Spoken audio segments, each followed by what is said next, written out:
evening to the judges. My name is Nadisa, and today I will tell you a short story. You may even already know this story. It is titled Little Red Riding Hood. Enjoy! Once upon a time, long, long ago, there was a sweet little girl who lived in a village. She always wore a red cloak whenever she went out, so the village people called her Little Red Riding Hood. One morning, when Little Red Riding Hood asked her mother if she could visit her grandmother. Mommy, I want to go to Grandma's house. May I? That sounds like a good idea. But remember, do not go off the path and don't talk to any strangers. Little Red Riding Hood and her grandmother packed a nice basket for her grandmother. She grabbed the basket and kissed her grandmother and kissed her mother goodbye. Mwah, mwah. Ba ba ba, she packed a riding wall. Yes sir, 3 bags full. A, B, C, D, E, F, G. On the way, Little Red Riding Hood noticed some pretty flowers on the path. She forgot the promise she made to her mother and went off the path to pick them. They smell so good! She watched the butterflies fly around and listened to the frogs croaking. Ribbit, ribbit. Little Red Riding Hood was enjoying the warm summer day so much that she didn't notice a dark, shadowy figure approaching behind her. Suddenly, a big wolf stood right next to her. Where are you going, little girl? The wolf asked in a voice as friendly as he could muster.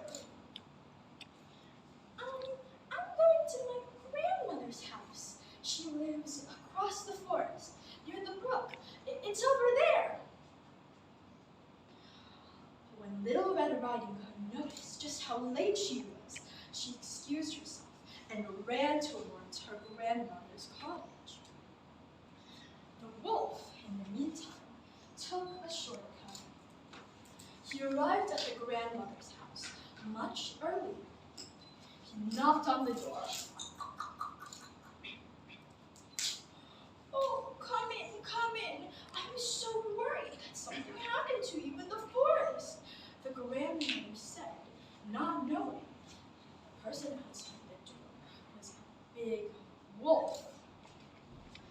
The wolf let himself in, and poor Grandma didn't have time to think before the wolf leaped in and ate her up.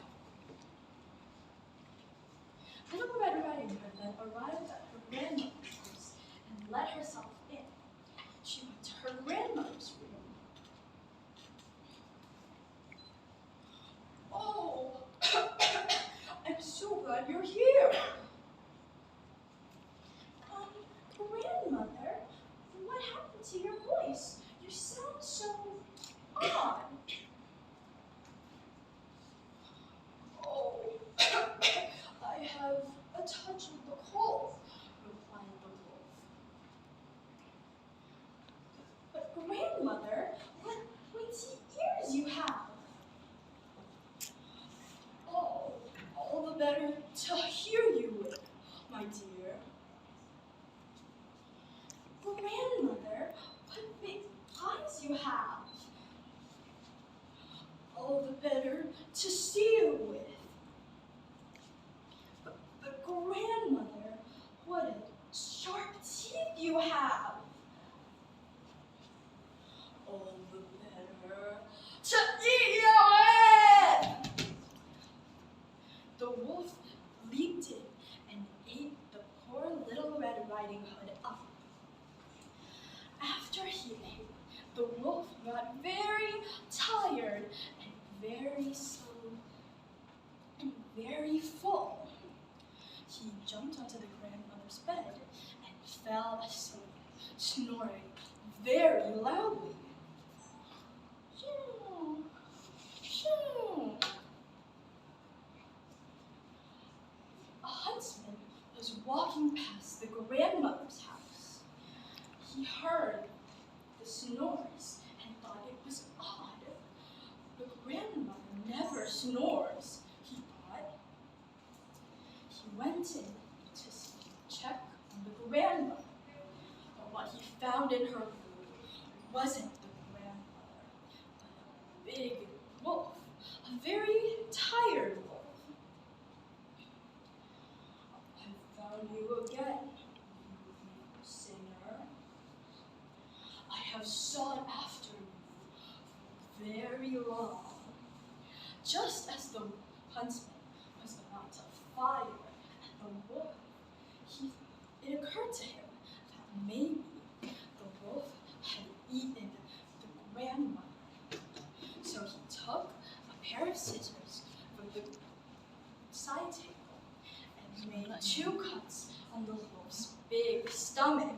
Snip, snip. Out of one cut came out Little Red Riding Hood. I was so scared. It was so dark in there. Out of the other cut, the grandmother came out, hardly breathing, but still alive. All 3 of them were very delighted. The huntsman brought the wolf's skin and took him far, far away into the forest, where no one would be able to find him and be hurt by him ever again. Little Red Riding Hood and her grandmother ate the fruits that her mother had packed. Little Red Riding Hood promised that she would never talk to strangers or dawdle around the forest ever again. So, do you know the moral of the story? The moral is that we must always be careful, and we should never talk to strangers. Even the kindest ones may have bad intentions. The sweet little girl, Little Red Riding Hood, naively trusted the sly wolf and pointed the directions to her grandmother's house. If the huntsman hadn't found them, they would both still be in the wolf's stomach, and the wolf would continue to terrorize the forest. That is all from me.